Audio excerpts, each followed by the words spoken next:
ভগবান জীবের কখন কোনো দোষ দেখে না। জীব যদি সামান্য কিছু, এটা এক বন্ধু জল, দুটি তুলসী দল, তাও যদি ভগবানকে অর্পণ করে, তাতে ভগবান নিজেকে সম্পূর্ণ বিলিয়ে দেন। ভগবান চিন্তা করে কি দেব। আমরা তো কত রকম হেতু রাখি, স্বার্থ রাখি। গোবিন্দের ভজন বেশিরভাগই স্বার্থ নিয়ে করি, কিন্তু ভগবান যে আমাদেরকে ভজন করে, চিন্তা করে, ভগবানের কোনো হেতু নেই। এর জন্য ভগবান খালি বলছে যে আমার খালি চিন্তা, যে কোনো প্রকারে অনন্যা সিদ্ধেন্দু ইমাম জনা পরিপাসতে, অনন্য ভাবে যে চিন্তন করে, সে যে কেউ তার সব কিছু, ভগবান কিছুই চান না, একমাত্র চান যেন আমাকে মনে রাখে, ভগবানকে মনে রাখে। ভগবান বলছেন না ভাই সংসার আদি করিও না, ভোগ বিলাস করিও না, কিন্তু সব কিছু করো, কিন্তু আমাকে মনে রাখো। সেই জন্য ভগবান কোনো কিছু হেতু রাখেননি, কোনো কিছুই রাখেননি, খালি ভগবান চান আমাকে স্মরণ রাখো। তাই বলবেন আপনার নিরুপাধিক অহেতুকী কৃপা প্রকাশ করেছে ভগবান শ্রীকৃষ্ণ। সমস্ত ঋষিমুনিদেরকে নিয়ে শ্রীকৃষ্ণ তাও দর্শন হয়ে যায়, কিন্তু যে দুর্লভ ঋষি মহর্ষিগণকে নিয়ে এসেছেন বহুরাষ্ট্র রাজার এখানে, সমস্ত সেই সুখদেব, বেদব্যাস, চরণ, এই সমস্ত ব্রহ্মর্ষি ঋষি, এনাদেরকে নিয়ে দর্শন দিতে আসে। তার জন্য অহেতুক কৃপা। কিভাবে কৃপা করবেন ভগবান বুঝে পাবেন। গোবিন্দের চিন্তন করছে, ভজন করছে, কিন্তু আমরা কিন্তু ধরতে রাখি। এখন আমরা চাই আমি ভজন করি, আমি গোবিন্দের ভজন করছি, নাম করছি, জপ করছি, করি, আমার তো কৃপা। কিন্তু ভগবানের কৃপা সমস্ত জীবের উপরেই আছে, এমন কেউ নেই যে তার কৃপা নেই। ভগবান যদি কৃপা যদি না রাখতেন, মানুষ কেন কোন জীবই কোন অস্তিত্ব থাকত না। ভগবান কৃপা করে কত, ভগবানের কোনো কথা মানি বেশি ভাই, কোনো কথা মানি না, শাস্ত্রে পুরাণে বেদে যা কিছু হলে তার বিপরীত আচরণ করছে, তার জন্যে কষ্ট দিচ্ছি, দুঃখ দিচ্ছি, সমস্ত কিছু করছি। তারপরেও ভগবান এমন বলেন না ভাই তুমি আমার বিপরীত চলছ, তোমার পৃথিবীতে থাকা হয় না, তুমি আমার নিঃশ্বাস নিতে পারবে না, জল খেতে পারবে না, রৌদ্র নিতে পারবে না, আহার অন্ন আদি আহার কিছুই কখনো ভগবান বলেছে। তেরে ভগবানের কৃপা। আর আমরা বেশিরভাগই তাকিয়ে থাকি ওপরের দিকে, দেখো অমুকে কত ভালো আছে, আমার কাছে কিছু নেই, আমি কত কষ্টে আছি। কিন্তু যখনই নিজের থেকে যারা নিচে আছে, আমার শুধু হাত আছে, পা আছে, সুন্দর আছে, কিন্তু এমন আছে যে হাত নেই, পা নেই, চোখ নেই, কত কষ্টে জীবন যাপন করছে, 3 দিন 4 দিন আহার আদি হল না, কিন্তু তার মতো চলছে। ভগবানের সমস্ত জীবের প্রতি অহেতুক কৃপা রয়েছে, কিন্তু যে তিনার ভজন করে, তিনার চিন্তন করে, অনন্য ভাবে তিনাকে স্মরণ রাখে, তার প্রতি ভগবানের বিশেষ কৃপা। তারপরে জীবের সমস্ত প্রাণী চেতনিকা চৈতন্যপ্রদ আত্মা সমস্ত জীবই আপনার অংশস্বরূপ, তাদের চিৎস্বরূপতার আশ্রয় আপনি। যে জ্ঞান বুদ্ধি যা কিছু আছে তার মুখ্য আশ্রয় তিনি। আমরা নিজের বুদ্ধি অভিমান করে আমি এমন বুদ্ধি করেছি, আমার এমন আইডিয়া, আমার এমন মাথা কাজ করে, এত ভালো, কিন্তু মূলে কিন্তু এর পেছনে ভগবান রয়েছে। ভগবানের যদি বুদ্ধি দদামি বুদ্ধি যোগান্ত যে কোনো প্রকারে, তাহলে কেউ চলতে পারে না। স্বরূপতার আশ্রয় ভগবান। যেমন সূর্যমণ্ডল নিজের কিরণ সমূহের জ্যোতির্প্রকাশ, জ্যোতিরূপতার আশ্রয়, সেইরূপ আপনার অংশরূপে দেহ মন বুদ্ধি রূপ উপাধিগত সকল জীবের চৈতন্য রূপ চৈতন্যতা কর্তা আপনি। অতএব মন্দ বুদ্ধি জড় দেহ আদি বস্তুতেই আত্মবুদ্ধি সম্পন্ন। মমত্ব বুদ্ধিযুক্ত আমাকে কৃপা করে আপনি নিজের প্রতি ভক্তিতে প্রবর্তিত করুন। এবং বহুলাশ্বরায় তো একান্তিক ভক্তই ভগবানের ভক্ত না হতে ভগবান সেখানে ভাবে এত ঋষি মহর্ষিদের তিনি দর্শন দিতে যেতেন। একান্তিক ভক্ত তিনি ভগবানেরই নাম চিন্তন সমস্ত কিছু করছেন, কিন্তু তারপরেও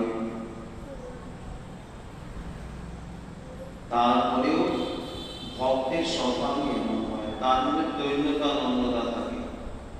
তিনি বলছেন আমি মন্দ বুদ্ধি মানে সব কিছু আছে, তারপরে আমি ভজন করি। আর জড় দেহাদি বস্তুতেই আত্মবুদ্ধি সম্পন্ন। জড় দেহ, এই আমার শরীর, আমার মন, এর মধ্যেই পাচ্ছি নিজে। যখনই শরীরটাকে নিজের মানে, আর তখনই সব কিছু প্রতি আত্মবুদ্ধি। আর সেই আত্মবুদ্ধির জন্যই দুঃখ কষ্ট। আত্মবুদ্ধি সম্পন্ন আর মমত্ব বুদ্ধিযুক্ত আমি এই শরীরের মধ্যে মমতা রেখেছি। এর জন্য আমি কৃপা করে এই সমস্ত মমত্ব বুদ্ধি সরিয়ে দিয়ে আপনার মধ্যে লাগান, আপনার ভজনের মধ্যে আনন্দ লাগান, আপনার প্রতি ভক্তিতে এটাকে প্রবর্তিত করুন। আর ভক্তি স্বভাব এমনই, যার যত আছে সে ততই বলার কিছু নেই। সে প্রকৃতই দেখে ভক্ত যে আমার কাছে কিছুই হয়নি। আর যেমন অল্প জল যেমন থাকলে ঘরে খুব ছলছল করে, আর যাই যেখানে একবার ভর্তি আছে তখন কোনো কথাই নেই, একবারে স্থির রয়েছে। কিন্তু যখন এই জল অল্প থাকে একটু ছল করে একবার বাড়ি সেই প্রকারই যেখানে ভক্তি রেশ নেই, কিছুটা করছে, তার মধ্যে কত অহংকার করবে, অভিমান করবে, আমি এত মালা করি, জপ করি, এত ভজন করি, এত দর্শন করি, কীর্তন করি, এত সেবা করি। কিন্তু যার অনবরত তেনারি চিন্তন, অনবরত তেনারি সেবায় রত রয়েছে, তেনাদের এমন কিছুই নেই, একবারে ফাঁকা, ভেতরে কিছুই হলো না। এই বহুলাশ্ব রাজা তাই বলছেন যে আমার মধ্যে আমাকে ভক্তি দান করুন, আমাকে আপনার চরণে ভক্তি দেন, ভক্তি প্রবর্তিত করুন। এই মমত্ব বুদ্ধি যেটা আছে, শরীরের মধ্যে মমত্ব বুদ্ধি আছে, সেটা ভক্তিতে প্রবর্তিত করুন। আমাদের ভক্তি কিসের মধ্যে আছে? শরীরের মধ্যে। আমার শরীর, আমার ছেলে, আমার ঘর, আমার বাড়ি, আমার মা, আমার বাবা, আমার বউ, আমার স্বামী, এটাকে প্রবর্তিত। যখনই সংসারের মধ্যে আছে এটা মমত্ব, অহংব, বন্ধ। ঠিক এই মমত্ব বুদ্ধি যখনই ভগবানের মধ্যে হয়ে যায়, যখনই গোবিন্দের মধ্যে হয়ে যায়, তখনই সেটা ভক্তি। একমাত্র গোবিন্দই আমার। যখন গোবিন্দ আমার, তখন গোবিন্দের জন্ম আমার। যখন মানে জানলে কখন, যেমন অনেক ভক্তি উদয় হয়েছে, প্রকৃত ভক্ত হয়েছে, ভক্তি এসেছে, যখন এমন দশা সঙ্গে সঙ্গে আনন্দের আত্মহারা, যেন হাতের হাতে চাঁদ পেয়েছে, এমন মনে আনন্দ।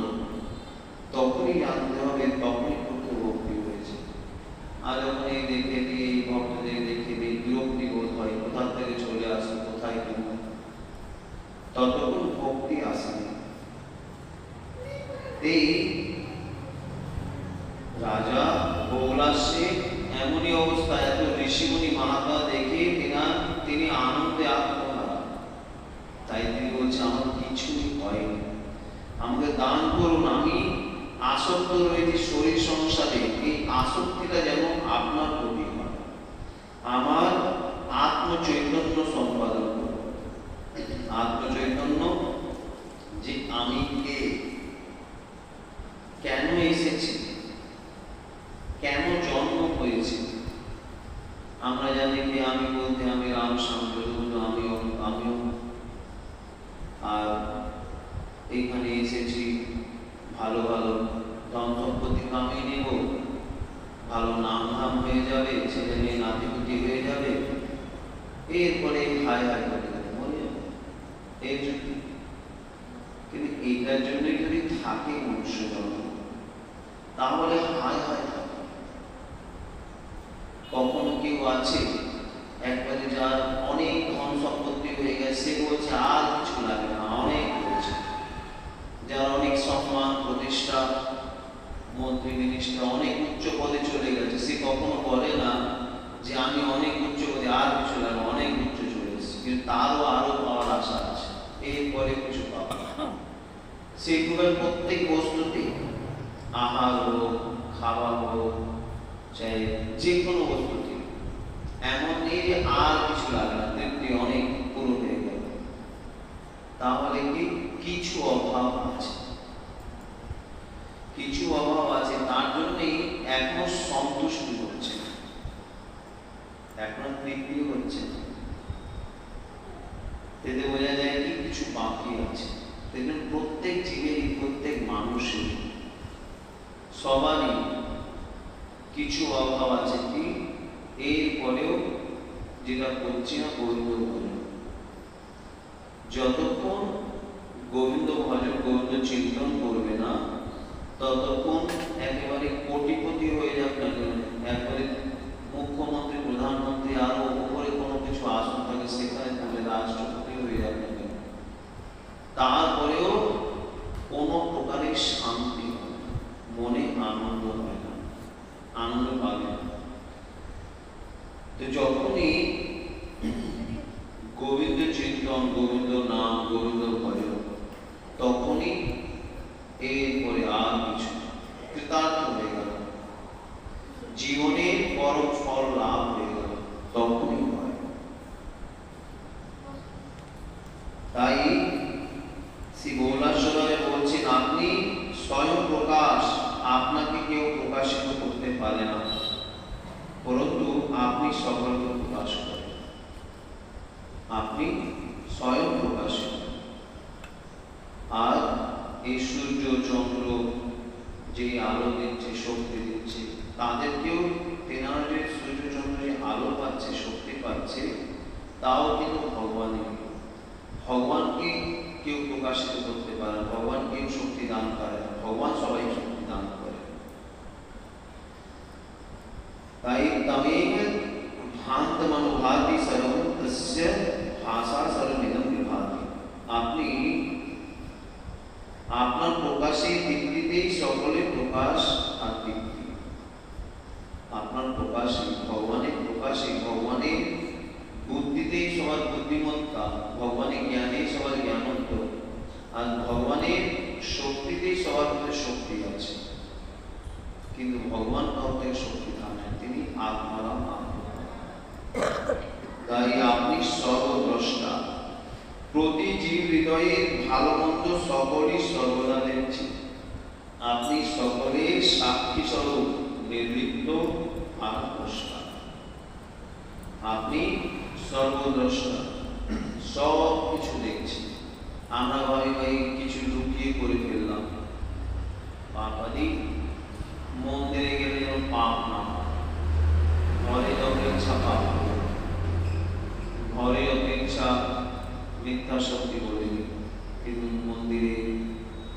ঠাকুরের সামনে, কিন্তু ভগবান খালি মন্দিরে সব জায়গায় রয়েছে। তেনার থেকে লুকায়িত কিছুই নেই, তেনার থেকে কেউ লুকাতে পারবে না।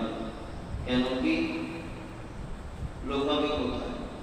একজন গুরুদেব, শিষ্যদেব, তেনার অনেক শিষ্য।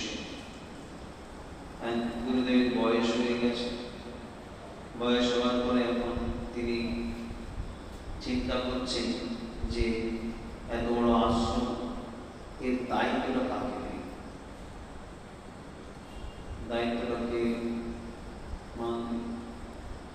তেমন একদিন সমস্ত শিষ্যদেরকে এনেছে, ডেকে দিয়ে এরপর সবাইকে একটা একটা করে কলা দেবে, যা ওই কলা এমন জায়গায় খাবে যেখানে কেউ না দেবে, এমন জায়গায় নেবে যেখানে কেউ না দেবে। কারণ সব শিষ্যগুলো কেউ ঘরের আশ্রমের পেছনে গিয়ে, মন্দিরের পেছনে গিয়ে, কেউ ঘরের কাছে আলাদা, কেউ কোন জায়গায়, কেউ কোন জায়গায়, কেউ দেখলে চুপচাপ খেয়ে ফেলেছে, ঘরের ভেতরে ঢুকিয়ে যেমন খেয়ে ফেলেছে। এখন সবাই খেয়ে দিয়ে ঘন্টা আধা এক ঘন্টা পরে সব এসে উপস্থিত হয়ে গেল, কিন্তু একজন শিষ্য আছে। গুরুদেব জিজ্ঞাসা করলেন, সে কই? কি জানি, সে তো এখনো তার দেখানো এখনো সে খেতে পারে। এখন সেই সকাল থেকে বিকে সন্ধ্যা হয়ে গেল, এখন সেই সন্ধ্যার সময় সেই যেমন তেমন গলা হাতে নিয়ে উপস্থিত সব শিষ্যরা আসে ও করে দেখো। গুরুদেব কিছুটা সাহায্য সমস্ত করলেন, হাসলেন, কি বেটা তো কলা দিলাম, সবাই তো খেয়ে নিল, আধা ঘন্টার মধ্যে চলে আসবে খেয়ে, আর তোমার এখনো খাওয়া হয়। গুরুদেব আপনার কথা যে এমন জায়গায় খাবে যেখানে কেউ না দেখে, আমি এমন কোনো জায়গায় দেখলাম না যেখানে কেউ দেখে না। আপনি বলেছেন सहस्र शिक्षा पूर्वक्षय साक्ष सहस्र पास पूर्व सर्वदा विपात कृष्ण शामिल। तो তিনি সব জায়গায় রয়েছেন, তেনার হাজার চোখ, হাজার পা, হাজার হাত, হাজার কান, 33টা দশাঙ্গুল, এখান থেকে 10 আঙ্গুল নিচে, উদরের থেকে 10 আঙ্গুল উপরে, এই জায়গায় বিরাজ সমস্ত। দেখো তেনার থেকে লোকাবো কেউ তো দেখছে না, কিন্তু তিনি তো দেখছে। আমি যেখানে যাই যেন দুটো চোখ আমার দিকে তাকিয়ে রয়েছে, সব জায়গায় তিনি তাকিয়ে রয়েছে। হ্যাঁ, তুমি প্রকৃত সামলাতে পারবে। কেন কি যখনই ভাববে যে পরমাত্মা আমাকে দেখছে, পরমাত্মা সাক্ষী আছে, তখনই কারোর প্রতি কখনো কেউ অন্যায় করতে পারবে না, কখনো মিথ্যা বলতে পারবে না, কখনো কোনো হিংসা, দ্বেষ, কোনো শাস্ত্র বিপরীত আচরণ, পাপ, অধর্ম আচরণ করতে পারবে না। যখনই এটা আসে, যখনই এটা মেনে নেবে, অনুভূতি আসবে যে পরমাত্মা দেখছে, তখনই কখনো কোনো পাপ হতে পারবে না, অন্যায় আচরণ করতে পারবে না। তাই আপনি সর্বদ্রষ্টা, আর প্রতি এবং সর্বদ্রষ্টা তেনাকে দেখতে হলে আলাদাভাবে আসতে হয় না, ওখানে দাঁড়িয়ে আছে, ওখানে দাঁড়িয়ে আছে। সর্বদ্রষ্টা কি তোমার হৃদয়ে বসে আছে, প্রত্যেক হৃদয়ে পরমাত্মা বসে আছে, সবার হৃদয়ে পরমাত্মা আছে। আমি কি বলছি, কি চিন্তা করছি, কি মনে ভাবছি, তিনি সব জানেন। আর ঠিক সেই অনুযায়ী একবারে ফল প্রতিফল হয়ে থাকে।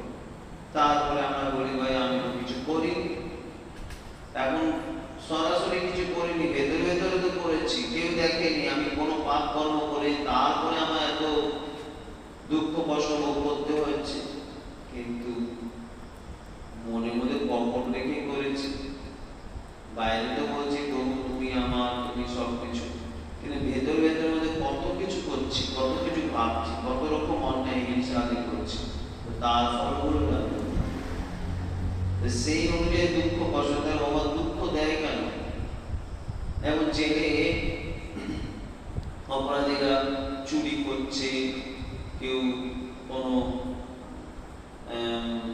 খুন করলো বা কিছু করলো, অন্যায় আচরণ করলো, আর তাদেরকে পুলিশ ধরে নিয়ে যায়।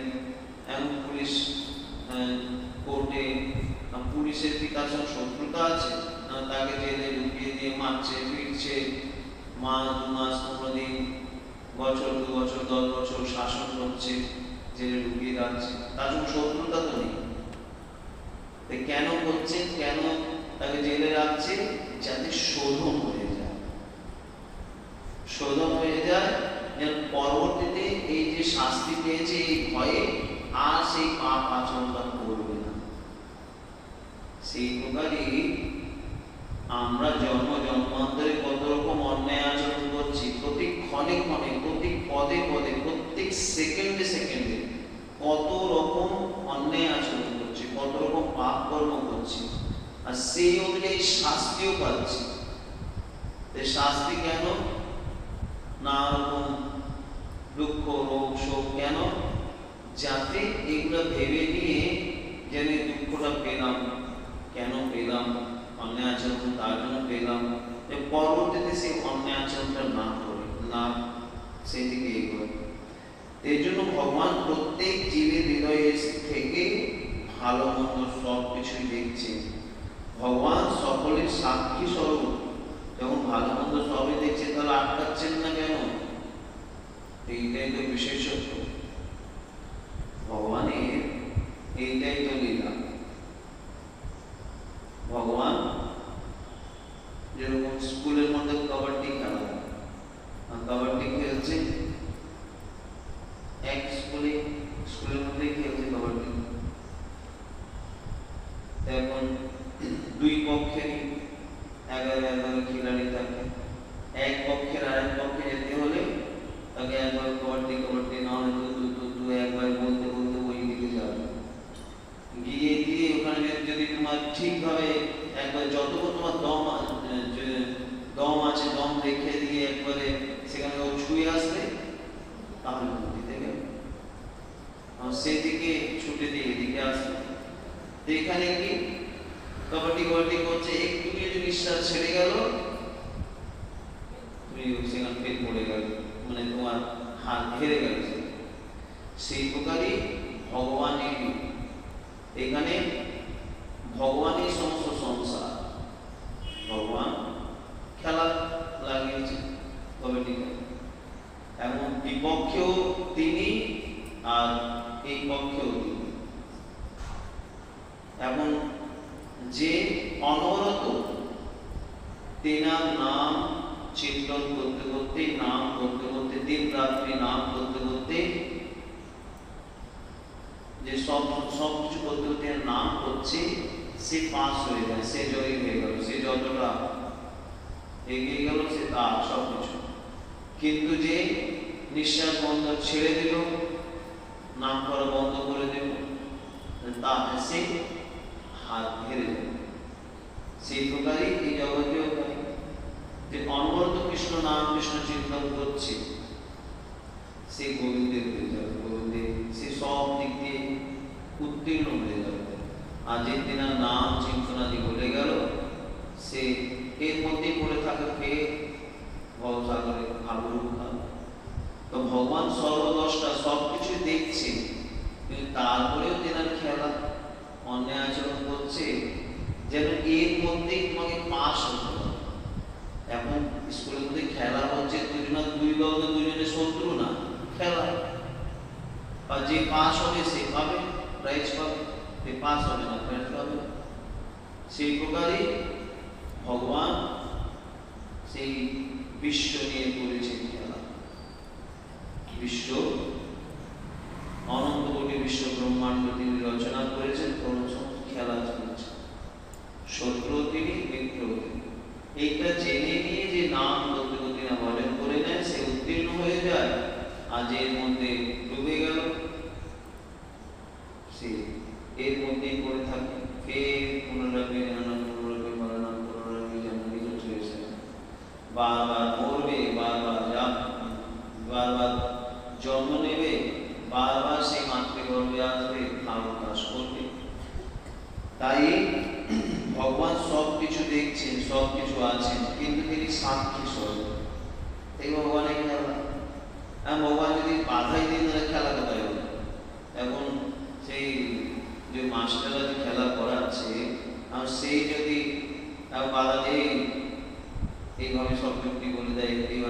তাহলে তো খেলা কি করবে? তিনি আজের সাক্ষী সব দেখছেন, কিন্তু এর মধ্যে খেলা চলছে। তাই ভগবান সাক্ষী স্বরূপ, নির্লিপ্ত দ্রষ্টা। এর মধ্যেই যে অহংকার রেখে নিয়ে আমি করছি, যখনই অহংকার রেখে নিয়ে সমস্ত কর্ম করছে, তখনই দুঃখ, রোগ, শোক সমস্ত ভোগ করবে। আর যখনই মেনে নেবে, সমস্ত গোবিন্দই করছে। গোবিন্দের আমি, গোবিন্দের জন্য, গোবিন্দের হয়ে করছি, তাহলে পাপ হবে না, পুণ্য হবে না। তা তিনি সমস্ত দ্রষ্টা, নির্লিপ্ত। অতএব আপনি আমার অনুষ্ঠিত আপনাদের ভক্তি আজন্যূপ কর্ম সকলই সবসময় দেখছি। আমি কি করছি, কতটা করছি। আমরা ভাবি আমি করছি, কেউ দেখে মানুষের কত ভক্ত হবে আমাকে, আমি একমালাই করছি, লোককে দেখাচ্ছি।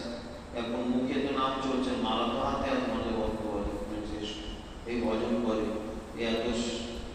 এত কিছু করছে, লোক তো দেখছে, কিন্তু তুমি কি করছো ভগবান দেখছে। ভগবান থেকে লোকাতে পারবে না। এই জন্য সেই উল্লাস রাজা বললেন যে আপনাদের ভক্তি আজন্যূপ কর্ম সকলই সবসময় আপনি দেখছেন। আমি কতটা আপনার সেবা করছি, কতটা আপনার ভজন করছি, কতটা আমি এত কিছু করছি, আমার কোনো নাম হয় না। আমি তাই বলে থাকি, আমি এত সেবা করি, এত কিছু করছি, আর একজনে কিছুই করছে না, তার কত কিছু ভাব হয়। আর আমি এত কিছু করছি, আমার বদনাম, আমি সব কিছু। কিন্তু ইমানদারি কাজে তিনি দেখছেন আমি কি করছি না করছি, সমস্ত ভগবান যার জন্য করছি তিনি সব দেখছেন।